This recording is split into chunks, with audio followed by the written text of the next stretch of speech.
Hello, and my name is Pete Rushmer, and I'm your host today of A Half Dozen Things podcast. A Half Dozen Things is a podcast for business owners just like you. Whether you're an underdog hungry for success, or you're already smashing it but want to continue to level up, we are here each week for you to get insight and learning from the very best in the business. No fluff, no BS, and no self-proclaimed gurus talking about how easy business or life is. Hello and welcome to another Half a Dozen Things mic takeover. So watched or listened before. I'm Mike Vickers, and I'm one of the Fleet Geeks that would normally be appearing on our famous Fleet Geek podcasts and videos. I have taken over Half a Dozen Things on a few occasions as we come towards the end of this year. I'm recording this in early December, actually, just literally into December. So I've taken over Half a Dozen Things on a couple of occasions. Previously, I did a session on how fleet operators can approach the green agenda and what we can do in terms of taking our fleet into the next generation, as it were. I did another one on accident investigation for fleet operators and transport managers. So if you haven't checked those out, have a look at them. Might be worth a few moments of your time to have a listen or watch of those. So this is the third in my little series of mini takeovers of Half a Dozen Things. And what I thought I'd talk about today was I didn't really know how to sort of frame this. I was kind of thinking of various different ways to come at it. The traffic commissioner will quite often, or traffic commissioners will quite often talk about trigger points when it comes to operators. And what they mean by trigger points are events that happen that should, assuming that the operator is, of course, always working, to the very highest standards of compliance, as we all do. But these trigger points should be moments that make you sit up and take notice, really, that we have experienced some trouble, and we now need to act either collectively as a management team or as a group of directors or owners. We now need to take some really decisive action, because these trigger events, or one of these trigger events, has happened within our business, and it needs our fullest attention. The other way I was going to look at it from, another sort of angle to look at that from, is traffic commissioners also quite often mention silos. So silos were, if you're a group of operators, you're an operator, and you've got several different operating centres, or you've got several different operators' licences within your sort of remit, you may find that one or two of those operating centres, for one reason or another, maybe there's been a recent change of transport manager, or maybe maybe the other side of the coin, the transport manager has been in post an awful long time, and things may have slipped in terms of complacency, and how these individual operating centres or operators' licences can sometimes act unilaterally, and they can drift off down their own little path. And the first thing that the senior director team or the owners of the business get to realise that there's a problem is when they get a calling letter from the office of the traffic commissioner, and they suddenly realise something has gone wrong somewhere in one of their areas.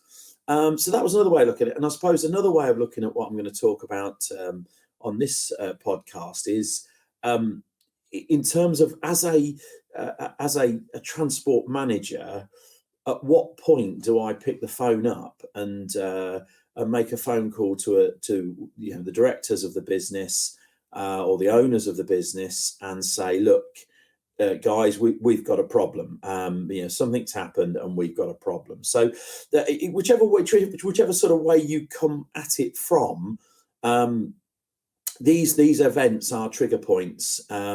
that really require our utmost attention. So in the true tradition of half a dozen things, then I've got a half a dozen things that I've prepared that would for me, in my opinion, these would be trigger points for that sort of those conversations to take place. So I'm going to kick off. It's difficult. I'm not really picking. This is not only particular order in terms of importance, because they're all important in their own ways, as you can see as I go down the list. So not in any way particular order of importance, but I'm going to start off with a road traffic collision involving an injury. So a fairly serious road traffic collision. If it involves an injury to another person, that could either be, it's without being sort of cynical, you would, if it involved your driver. Now, of course, if it involves a driver that's injured, one of your drivers that's injured, then there's a good chance that as a business, as a collective, we're going to have to do some sort of, we're going to have to respond to that in some sort of way, shape, or form, with regards to the family or the close family. That's, I think, we would have a natural sort of desire to look after our own people.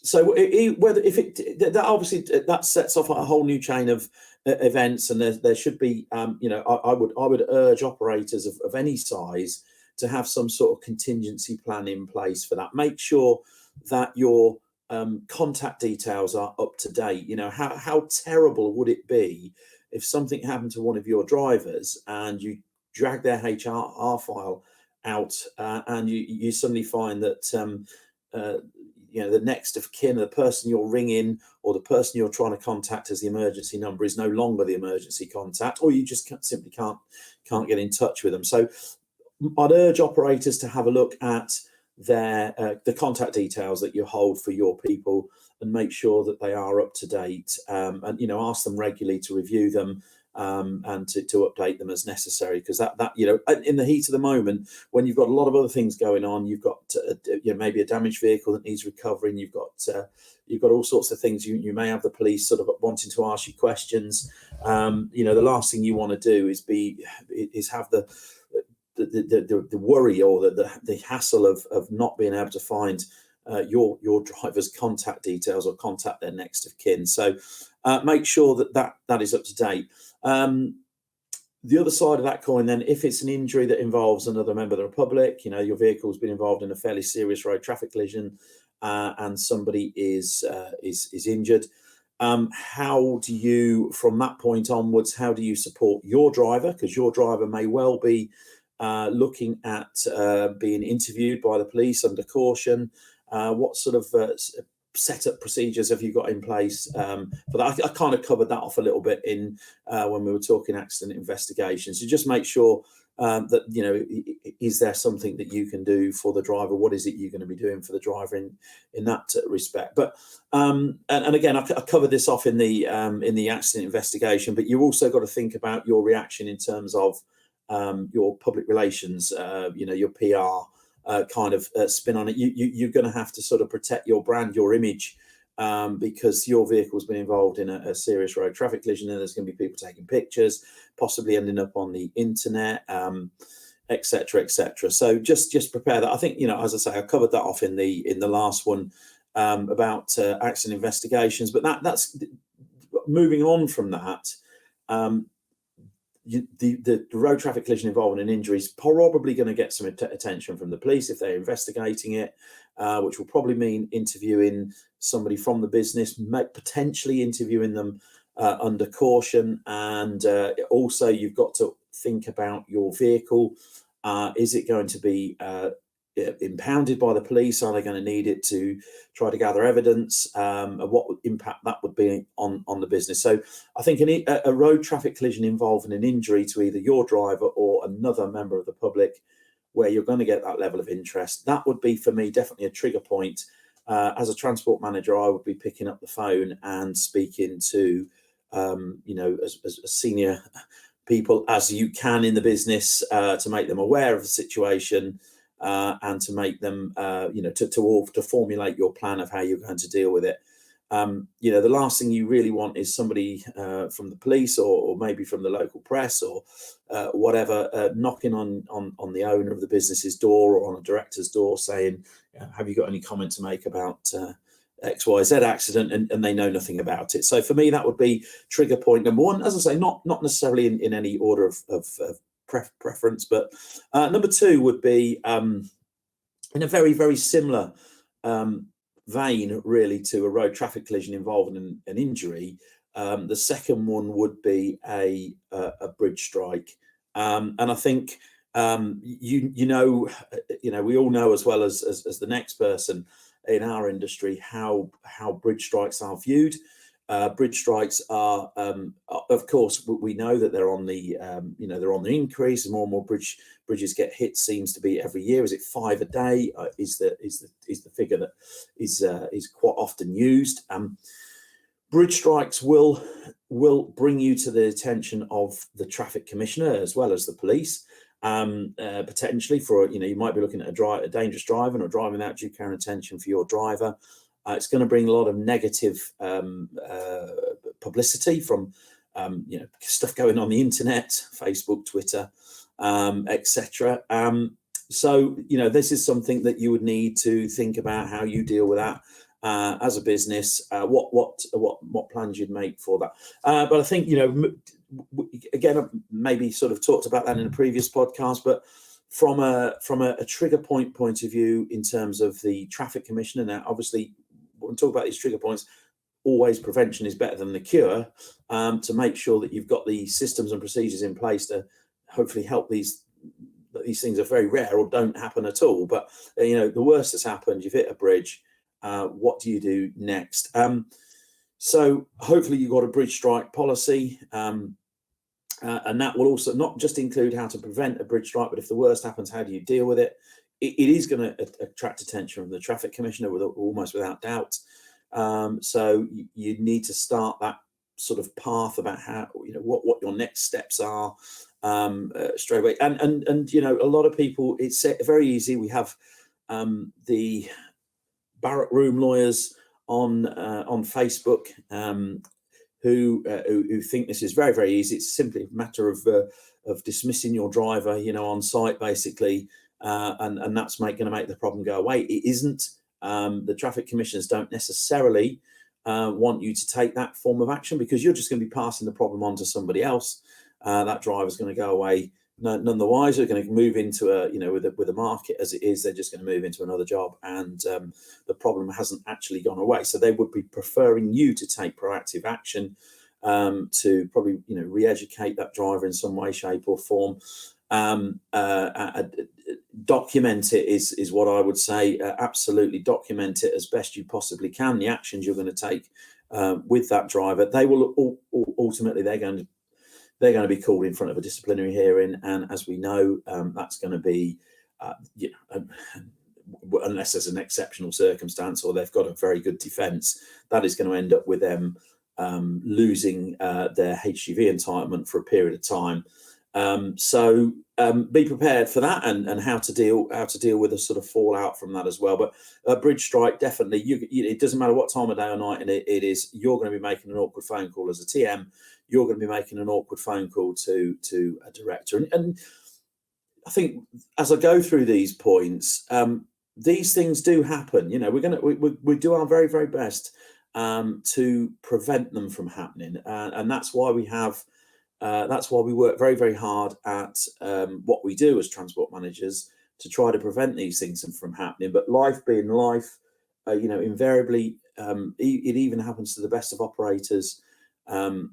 I was with an operator today, or I was in the presence of an operator today, let's put it that way, who is a very incredibly, massively big operator, one of the biggest in the country.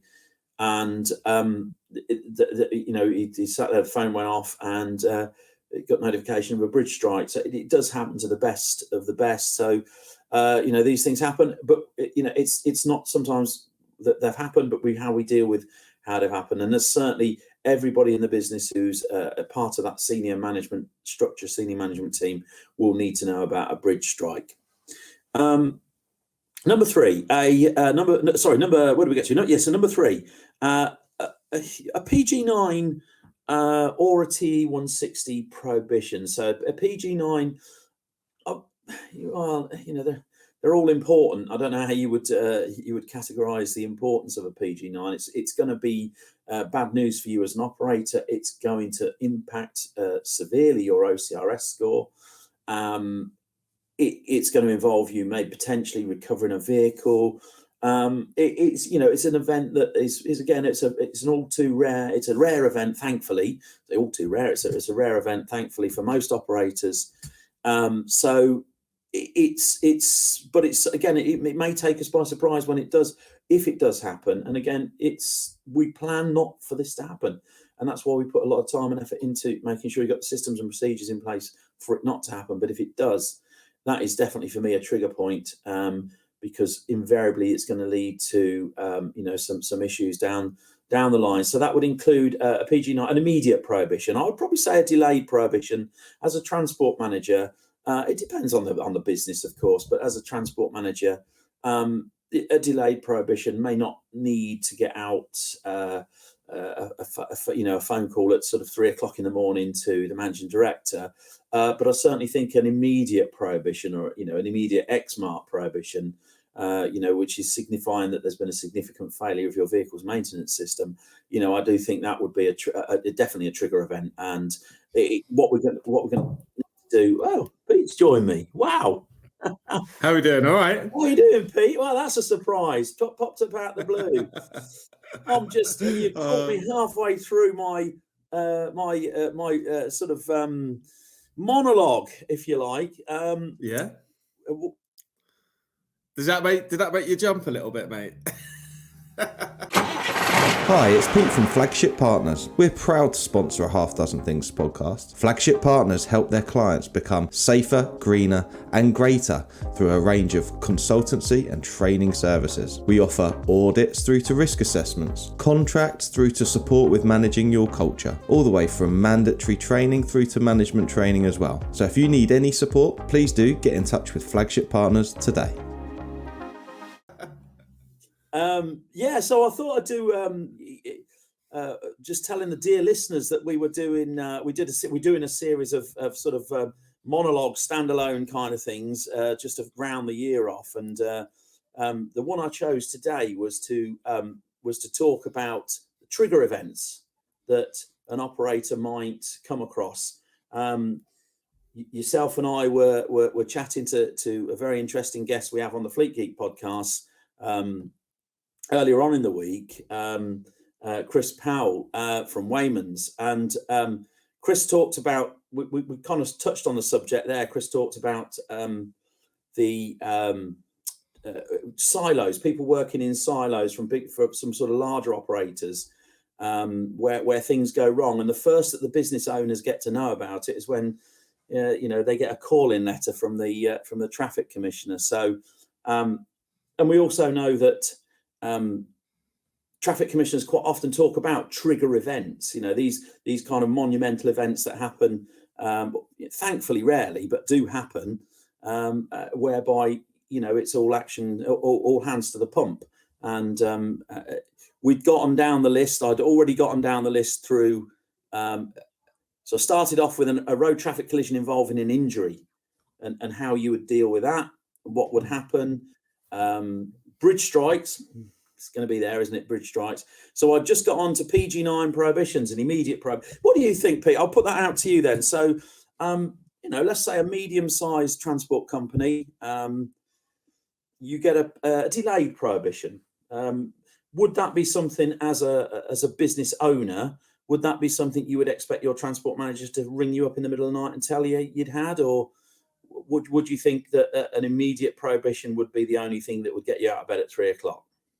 Oh, that's a really good question, actually. You put me right on the spot there, Mike. Yeah, come right into the middle of it. Put me right on the spot there. I think it's down to. I guess it's down to.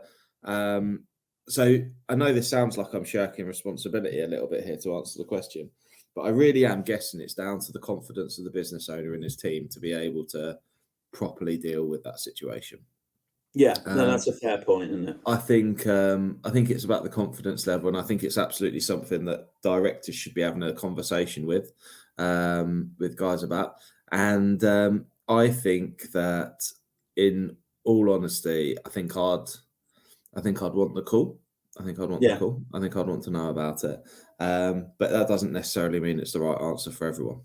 What are your thoughts, mate? I think it would. It would depend on the business, and as you say, the confidence that the owner or the director of the business or the directors would have in the transport team. I think an immediate prohibition that was Xmart.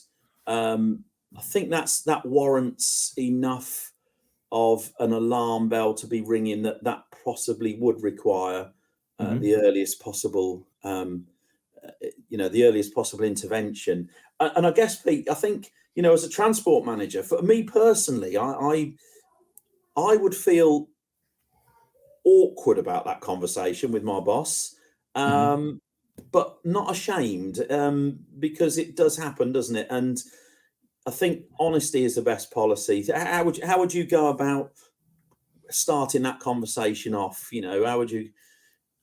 How would you expect somebody to start that conversation off with you? Listen, boss, got a bit of a problem. Yeah, absolutely. I think the way to approach it is, I need your help.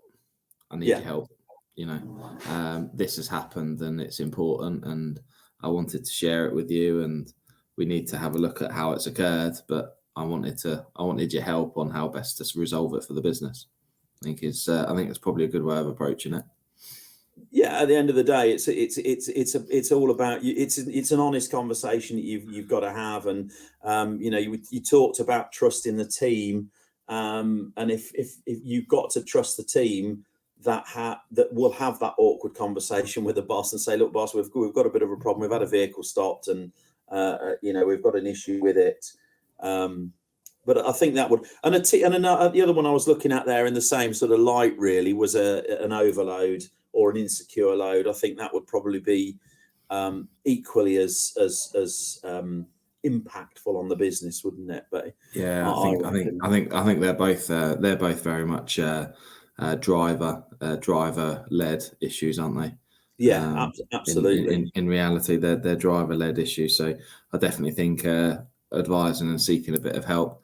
But I think, do you know what? It's a really valuable conversation, isn't it? Because how many operators do you think are having those proactive conversations around, this is when you ring me and this can wait till the morning? I think that's a really worthwhile thing for people to have a think about, mate. Did you have many more triggers, mate, or have I interrupted sort of? No, that was number 3. I've only got on to number 4. Then following on from that. Oh, have you got 6? Have you got 6 things already? Oh, amazing! Yeah. It's your brand. Amazing. You should know these things. Oh no, I should know these things. I popped in because I was about to go and record a session, and I saw Mike was live recording, and I was like, oh, I wonder if it'll let me in. And here I toddled in. I came to interrupt, mate. So and put you off your swing, mate. So no, I think this will work really well because it shows you just the nature of how we do these things. So for the listeners, I had a chat with Pete earlier on in the day, and we were discussing the sort of route, the next, it was our production planning meeting, wasn't it? So got any ideas for a podcast? And it was kind of off the hoof. I said, I'll tell you what, I'm sort of at the moment, I'm sort of incarcerated in a Premier Inn. This is not my living room, by the way, folks.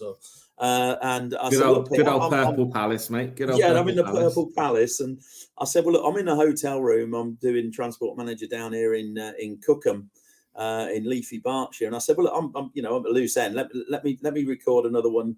So this will be the 3rd in the series that I've done, and then Pete pops up halfway through. So we got to number 3.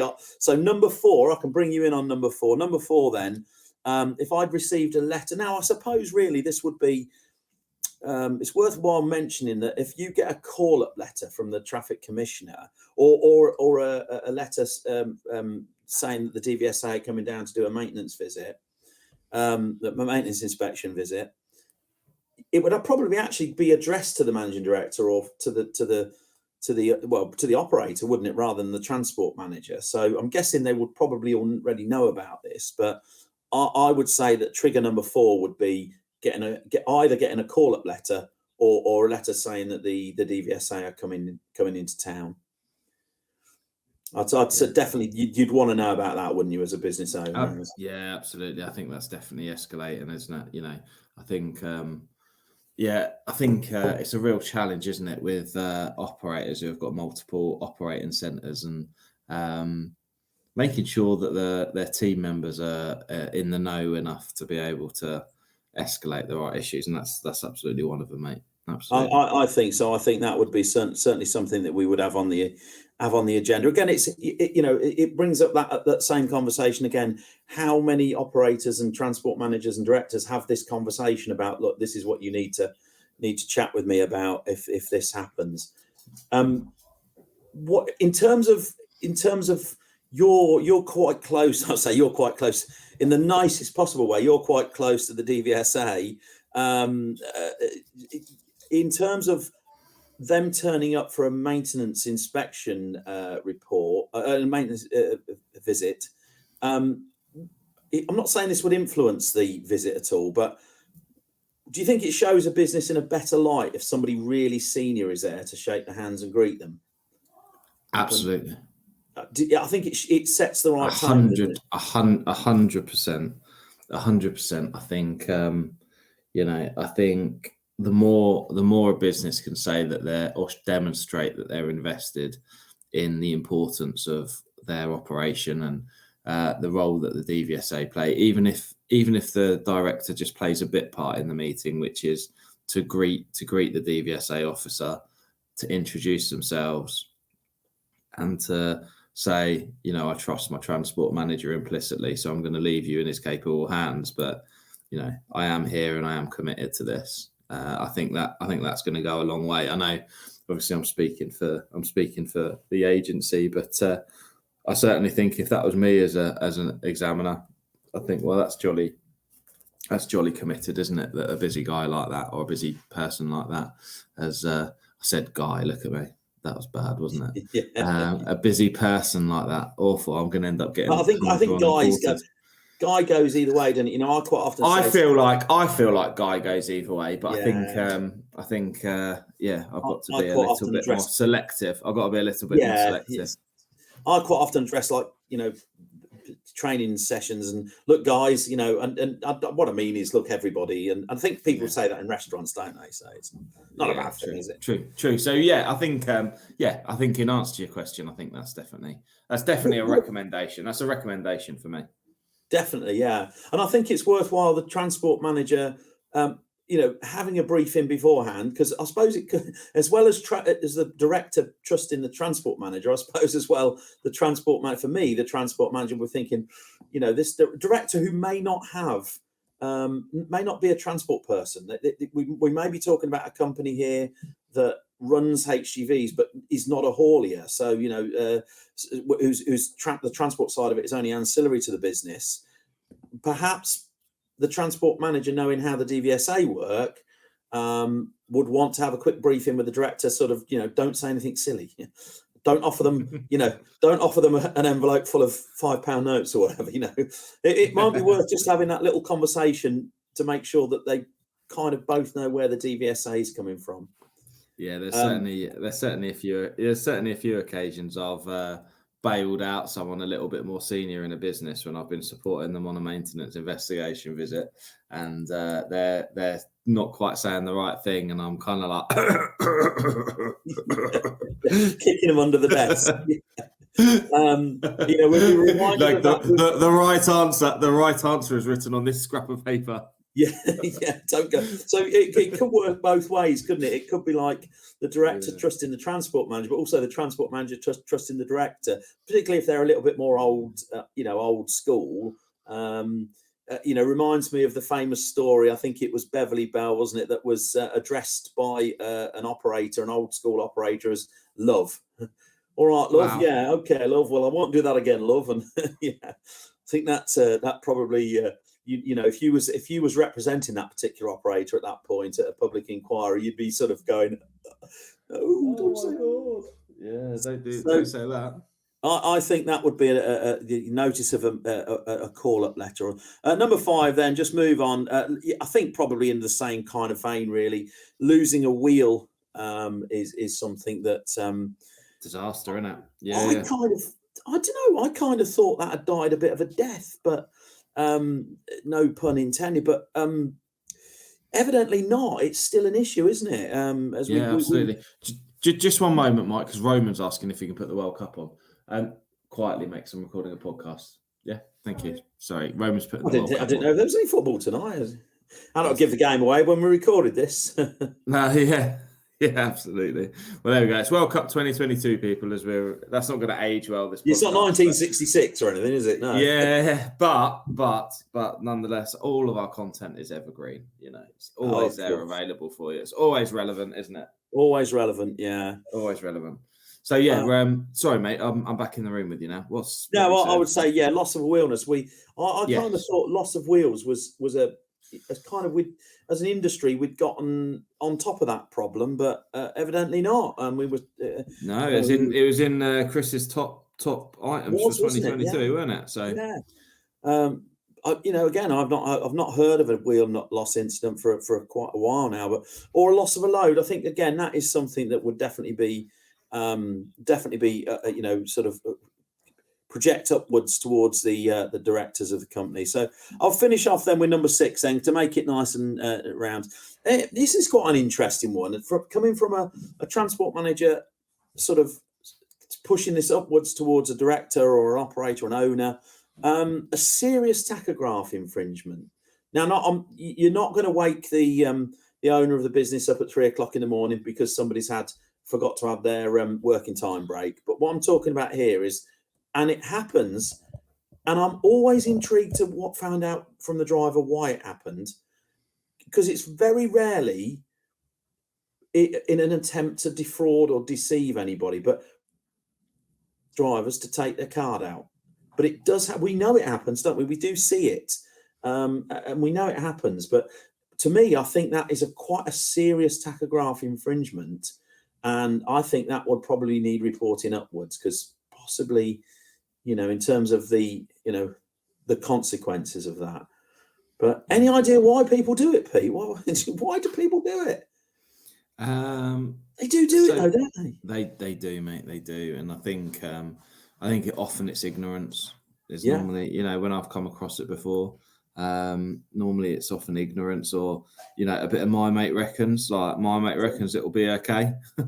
My mate does it and it'll be all right. So I think it's vital. I think just as an industry we think that we're up in the standards. I think you realize that actually there is big swathes of the industry where there's still a real shortage of understanding and knowledge. And I think just because you've repeated something 1,000 times, it doesn't mean that it's resolved. Interestingly, actually, I'll give you a little bit of my NLP practitioner training that they have. For NLP practitioner training, they have what's called presuppositions, which is a posh way of saying assumptions. And one of them is the meaning of communication is the message that's received. Yeah. I know what you're saying. Yeah.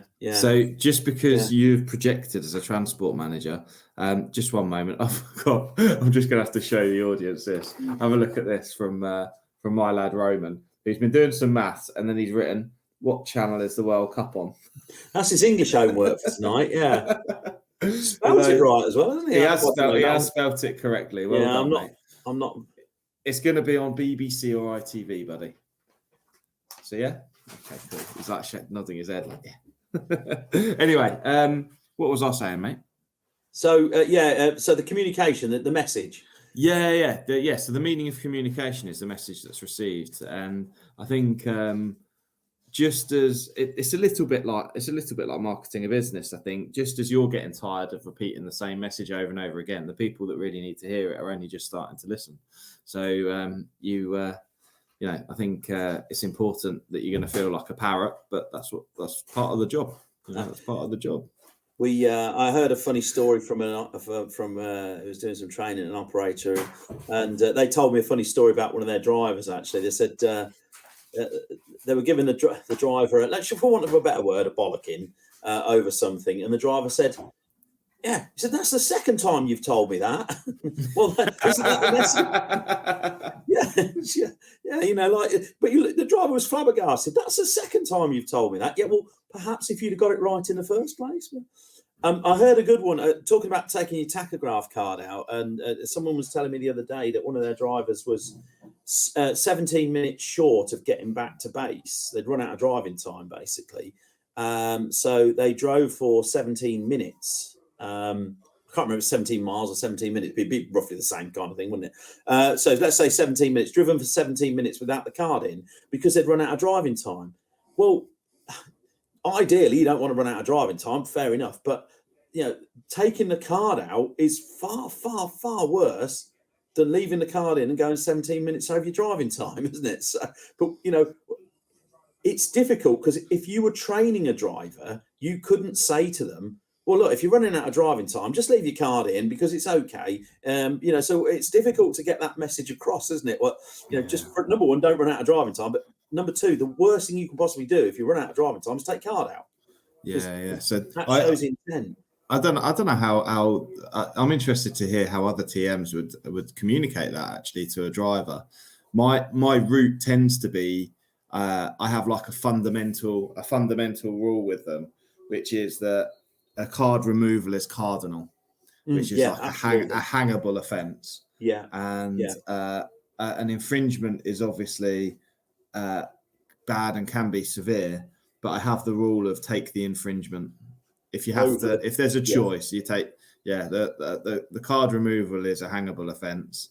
It shows intent, doesn't it? Yeah, and the infringement, take the infringement, and at least then because often there needs to be a bit of an interrogation as to why the infringement might have occurred, and it might not. It's not always necessarily the fault of the driver either. No, exactly. But for me, it wouldn't be a 3 o'clock get out of bed, get your managing director out of bed sort of job, but it would certainly be something I would flag up at my earliest possible convenience as a transport manager. Listen, boss, one of our drivers, as you say, has committed the cardinal sin and has pulled their card.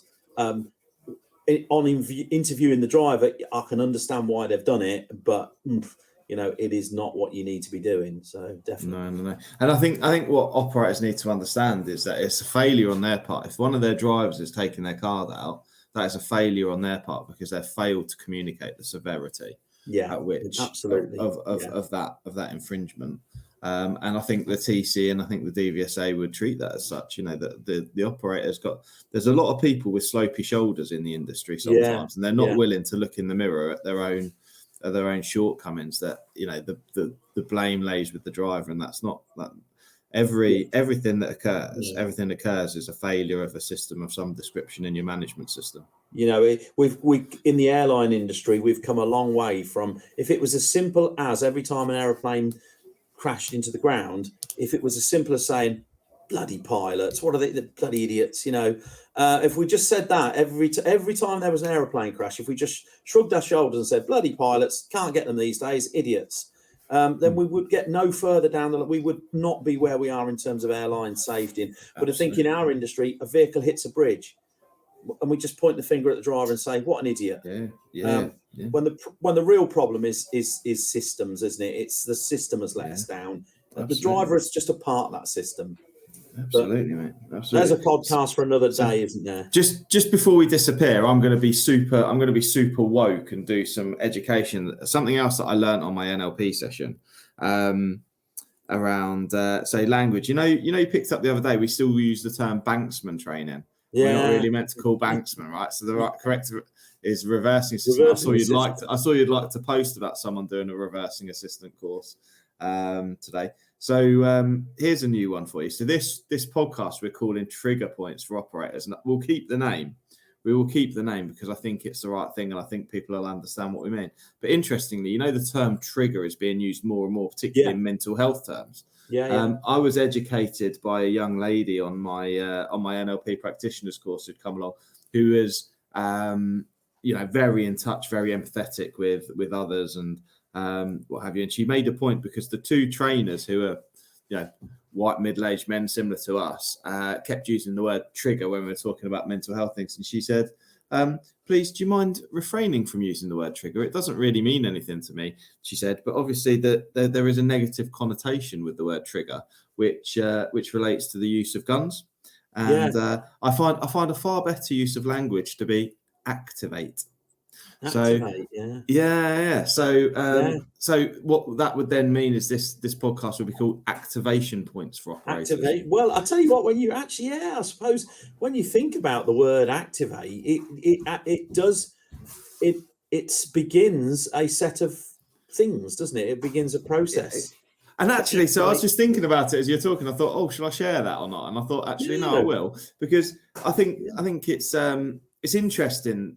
Obviously, I haven't done the NLP. It's interesting how our use of words and our language. Do you know what they say? The most beautiful thing they say in NLP, which is our language and our choice of words are clothes for our thoughts.